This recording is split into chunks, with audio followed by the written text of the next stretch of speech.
El caso de John Bennett Ramsey. Después de 20 años, este es el caso que más dio de qué hablar en Estados Unidos. Hoy vamos a tocar la increíble historia de John Bennett Ramsey, asesinato en la noche de Navidad y que sigue siendo un misterio. Este es el increíble caso de John Bennett Ramsey en la mañana del 26 de diciembre de 1996 en Boulder, Colorado.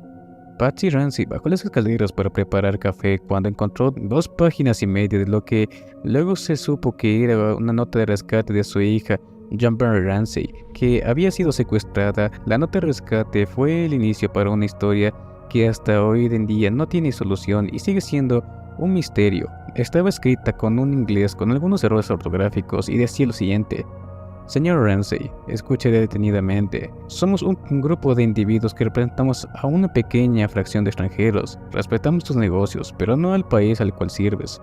Los 2 hombres que están observando a su hija no necesariamente lo respetan a usted, así que le recomiendo que no los provoque. Si habla de esta situación, ya sea la policía o el FBI, resaltaré la muerte de su hija. Luego de que Patsy, la madre, haya leído la aterradora nota, primero llamó a amigos suyos para que le hagan compañía y ayuden a encontrar a John Bennett. A las 5:52 de la mañana, Patsy llamó al 911. Siempre es importante analizar qué pasó en las últimas 24 horas con la víctima. Si retrocedemos a la noche anterior, los Ramsey tuvieron una fiesta de Navidad en la casa de unos amigos. Cuando ellos regresaron a su casa a eso de las 9 de la noche, ambos niños fueron acostados en sus respectivas habitaciones. Esta fue la última vez que vieron con vida a John Bennett. Cuando la policía llegó a la casa, eso de las 6 de la mañana, luego de que Patsy haya encontrado la nota de rescate, varios amigos de la familia ya se encontraban en el lugar. Esto posiblemente comprometía la investigación porque toda evidencia o ADN encontrado podía haber sido contaminado. Las próximas 2 horas, más amigos de la familia, investigadores y policías llegaron hasta la escena del crimen. Nunca se solicitó que abandonaran el hogar para realizar una investigación propia, ya que, según la nota de rescate, no había ningún indicio de que la hija pudiera estar dentro de la casa. 8 horas después de la desaparición, la detective Linda Hart anunció que se haría una búsqueda dentro de la casa. John Ramsey y un amigo de la familia llamado Fleet White solicitaron ser parte del equipo de búsqueda, y solo 5 minutos después, a las 1:05 de la tarde, John encontró el cuerpo sin vida de John Bennett. John Bennett Ramsey se encontraba estrangulada con una cuerda de nylon que seguía en el cuello de la víctima. Una fractura craneal, tenía cinta adhesiva en la boca y con indicios de que podría haber sido abusada. Con John encontraron el cuerpo de John Bennett en una habitación del sótano. Lo primero que hizo fue alcanzarla y llevarla hasta la sala que se encontraba en el piso más alto. Esto hizo que todas las pruebas de ADN terminaran contaminadas. Recién en ese momento, los investigadores aseguraron la casa para buscar evidencias porque el caso pasó de ser un secuestro a un asesinato. Nadie más podía ingresar a la casa. John Bennett era una reina de belleza infantil. Había ganado 5 concursos prestigiosos a sus tan solo 6 años de edad. Esto fue utilizado por los medios amarillistas como enganche de venta. Criticaron a Patsy. La madre había sido la que obligaba a John Bennett a realizar los eventos, porque supuestamente ella, quien también fue una participante en concursos de belleza en el pasado, no había logrado mucho, y veía en su hija como una esperanza de un sueño que realmente era suyo. Eso nunca fue confirmado. Incluso había muchos testigos que mencionaban que John Bennett le encantaba participar en todo esto. La familia Ramsey estaba compuesta por el padre John, la madre Patsy, John Bennett y su hermano Burke, de 9 años de edad. John Bennett era como una pequeña celebridad en el círculo de concursos de belleza. Tenía muchos fans, entre los cuales se encontraban hombres mayores de edad, muchos de ellos incluso ex-convictos. La familia Ramsey era de un nivel económico alto. El padre era presidente y director ejecutivo de una compañía de tecnología llamada Access Graphics, y según reportes de la época, John Ramsey contaba con una fortuna aproximadamente de $7 millones. La casa de la familia era considerada una mansión de 15 habitaciones en un barrio lujoso de la ciudad de Boulder, Colorado. Lo primero que vamos a analizar profundamente es la carta de rescate que Patsy encontró en las escaleras de la casa. Los investigadores descubrieron que dicha prueba había sido escrita dentro de la casa, porque se encontró el cuaderno donde provenían las hojas y además el lapicero que se utilizó. Todo esto en la cocina familiar. El secuestrador tuvo que haber entrado a la casa, escrito la carta y luego secuestrar a John Bennett. Lo raro de todo esto es que como regla general una carta de rescate suele ser corta y concisa. En este caso era todo lo contrario. ¿Cuánto tiempo le había llevado a los criminales en escribir todo esto? Estamos hablando de 2,5 páginas de escritos. Además, se había encontrado hojas arrugadas que habían sido utilizadas como borrador de la nota. Mantengamos ese dato en mente, porque tiene mucho que ver para una de las teorías que vamos a estar hablando más adelante. En la nota además solicitaban $118,000, que oportunamente era un monto muy parecido al bono que el padre había cobrado de su trabajo ese año. Por eso se pensó que alguien que conocía muy bien a John, posiblemente alguien de su trabajo, podría estar involucrado. Otra de las cosas muy raras sobre esta nota de rescate fue que el análisis caligráfico dio como resultado que había una mayor probabilidad de que una mujer lo haya escrito. Condición la comparación con la caligrafía de los padres salió negativa en el caso de John e indefinida en el caso de Patsy. Otro punto de la investigación fue cómo encontrar a John Bennett. Primero fue encontrada en una pequeña habitación que solía utilizarse como depósito y en épocas de Navidad para esconder los regalos. Había sido estrangulada y en el análisis de la ropa identificaron un ADN que encajaba con un hombre. Esta muestra de ADN fue comparada con muestras de millones de convictos en Estados Unidos, sin dar resultados. El hombre a quien correspondía esa muestra nunca fue identificado. En el 2016, un doctor había hecho un análisis de la ropa de la misma marca que John Bennett tenía puesta esa noche. Lo que descubrió es que en un paquete sin abrir encontró ADN de un hombre que posiblemente provenía de la fábrica china, lo que quiere decir, según sus averiguaciones, de que el ADN encontrado en la ropa de John Bennett no necesariamente corresponde al victimario. La falta de pruebas en la escena del crimen demuestra un trabajo minucioso.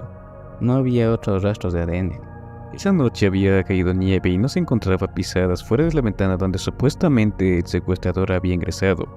Aunque la mayor teoría que se manejaba en ese momento era de que un hombre entró a la casa. No había prueba suficiente para definir esto, y se creyó que todo pudo haber sido realizado dentro de la casa. También es importante destacar las supuestas declaraciones de los vecinos de esa noche. Según el vecino llamado Scott Hibbs, vio que a la medianoche del día anterior las luces de la cocina de los Ramsey estaban prendidas.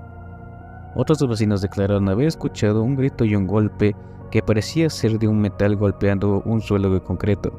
Estos vecinos fueron Melody Stanton y su esposo, y las últimas declaraciones fueron bastante controversiales, porque años después Melody declaró que se había confundido y que en verdad el grito y el golpe del metal los escuchó 2 o 3 días antes, algo muy raro que ocurriera a las 1:40 de la tarde, luego de encontrar el cuerpo sin vida de John Bennett. Fue que varias personas en la escena del crimen escucharon a John Ramsey, el padre, solicitando que su avión privado sea preparado porque viajaría a Atlanta, siendo que los investigadores pidieron a la familia que se quedara en Colorado. Una hora después se hace la primera entrevista. En este caso, el hijo mayor de 9 años, según sus propias declaraciones, él estuvo durmiendo toda la noche, e incluso cuando ya había gente dentro de la casa durante el supuesto secuestro. Entra un dato que hasta ahora llama mucho la atención. Esto se lanzó en un documental hecho por la CBS, en donde aseguran que durante el llamado de emergencia realizado por la madre en la mañana del secuestro, una voz de lo que supuestamente era un niño, antes de que la llamada se cortara, según el documental de la CBS llamado The Case of John Bennett Ramsey, lanzado en el 2006, esa voz que se escuchaba al final era del hermano Burke. Básicamente todo ese documental que les recomiendo que vean porque es bastante interesante, culpaba al hermano de la muerte de John Bennett a través de pruebas científicas que hicieron con evidencias reales de esa noche. Según este audiovisual, Burke había golpeado a John Bennett por accidente, ya que en el pasado hubo una situación parecida en la que Burke golpeó a su hermana cuando estaban jugando o él estaba enojado. Solo que en este caso, según este documental, el desenlace fue fatal. Burke, quien ahora tiene 32 años, hizo una demanda en contra de la cadena por $750 millones por difamación. CBS llegó a un acuerdo monetario, que sigue siendo privado, pero se asegura que varios millones de dólares fueron pagados a Burke Ramsey. Otro detalle que luego de la autopsia salió en medios de comunicación, y que era importante por la línea de tiempo, fue que John Bennett tenía en su estómago pedazos de piña, y que según sus padres, cuando volvieron de la fiesta, acostaron a sus hijos y nada más, mientras que la autopsia indicaba que había consumido esta fruta antes de morir. Un plato con trozos de piña fue encontrado en la cocina de los Ramsey. Cuando los investigadores preguntaron sobre esto a Patsy, Ella dijo que no dio nada de comer a John Bennett y que no sabe cómo ese plato con piña terminó en la mesa.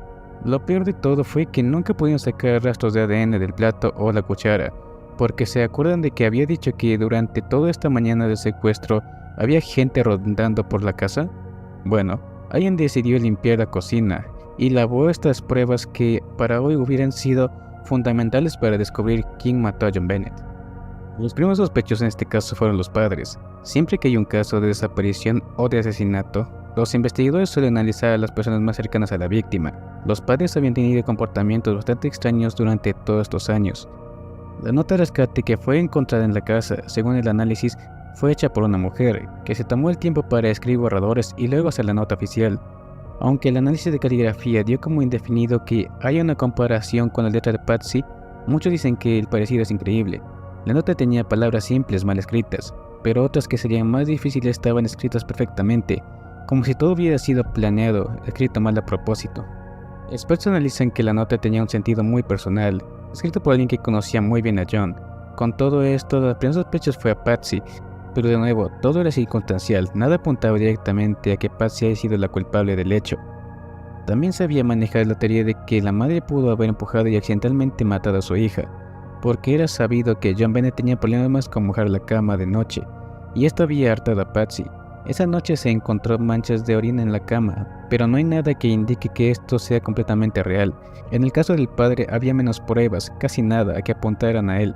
En 1999, un jurado en Colorado votó por hacer cargos en contra de ambos padres por asesinato en primer grado y abuso a un menor resultado en su muerte. Esto nunca salió a la luz porque, según las leyes de Colorado, todo tema judicial tenía que ser mantenido en secreto, hasta que años después periodistas descubrieron que el fiscal llamado Alex Hunter decidió no condenar a la pareja por parecer no tener suficientes pruebas. En el 2008, los padres finalmente fueron exonerados de toda culpa y recibieron disculpas públicas por parte de la Fiscalía de Colorado. Francie Ramsey murió en 2006 luego de una larga lucha contra el cáncer de ovarios, cuando apenas tenía 49 años de edad. Fue enterrada al lado de su hija en el cementerio de la calle James Marriott en Georgia.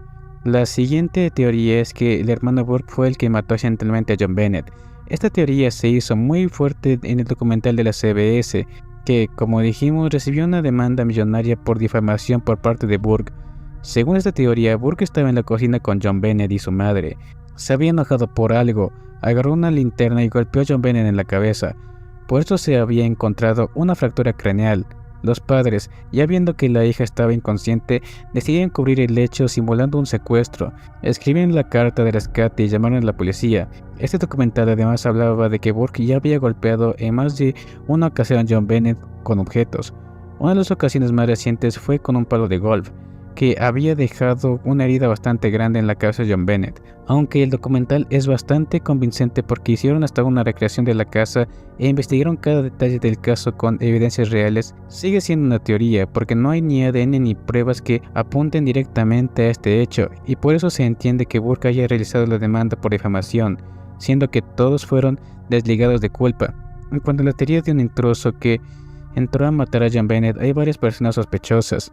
Primero está Bill McReynolds, quien 2 días antes del asesinato había visitado la casa de los Ramsey para ser el santo de la fiesta. La hija de Bill McReynolds había sido secuestrada en 1964. Había escrito un libro donde describía un secuestro de una niña que había sido encontrada muerta en el sótano. Pero peor aún, Bill declaró que la muerte de John Bennett fue lo más difícil que le pasó en su vida, incluso más que su propia operación de corazón. Dijo que su muerte ha afectado profundamente a su vida. En esa noche donde él hacía de santa en la casa de los Ramsey, John Bennett le había regalado un frasco de purpurina, y Bill lo llevaba a todas partes incluso cuando estaba siendo operado. También pidió a su esposa que cuando él muera se mezcle sus cenizas con las purpurinas que John Bennett le había regalado. Igual nunca hubo pruebas consistentes que determinaran su culpabilidad. Luego está John Mark Carr, quien era padre divorciado y maestro de escuela. En 2006 se volvió sospechoso del caso por haber confesado a un periodista que él fue quien asesinó a John Bennett. En correos que se mandaban con el periodista utilizó palabras muy parecidas a las de la nota de rescate. Confesó haber estado enamorado de John Bennett y de haberla matado con una linterna. En 2008 fue encontrado en Tailandia, luego de escaparse de las autoridades de Estados Unidos por tener material inapropiado. A pesar de la confesión, John Marker no fue encontrado culpable por falta de evidencias y por no encajar con los rastros de ADN encontrados en la casa de los Ramsey. Y por último está Gary Oliva, que tiempo atrás salieron noticias sobre este sospechoso que vamos a estar hablando ahora. Gary Oliva ya había sido declarado sospechoso en el año 2000, porque luego de haber sido arrestado por tendencia de drogas ilegales encontradas en uno de sus bolsillos una foto de John Bennett Ramsey. Según declaraciones de Oliva a las autoridades, él tenía una foto de John Bennett porque su muerte fue algo que le afectó mucho. John Bennett era un niño excepcional y que su muerte fue una excepcional pérdida. Estas son palabras de él. Aunque ya ese tiempo era considerado sospechoso y hasta su amigo llegó a denunciarlo a la policía, que Oliva había confesado haber sido el asesino de John Bennett, nunca fue arrestado ni vinculado oficialmente al caso. Hace poco salieron a la luz cartas que Oliva había enviado a este amigo, donde confesaba haber estado arrepentido de matar accidentalmente al amor de su vida, que era John Bennett Ramsey. Totalmente terrible. En las cartas dio varios detalles del hecho, que podrían dar a entender que Oliva podría ser oficialmente culpable de esta muerte. La muerte de John Bennett Ramsey sigue siendo considerada una de las más misteriosas y tristes de los últimos años. Si es que te gustan los estudios de misterio, no te olvides suscribirte al canal, aprieta la campana y suscríbete en todas nuestras redes sociales.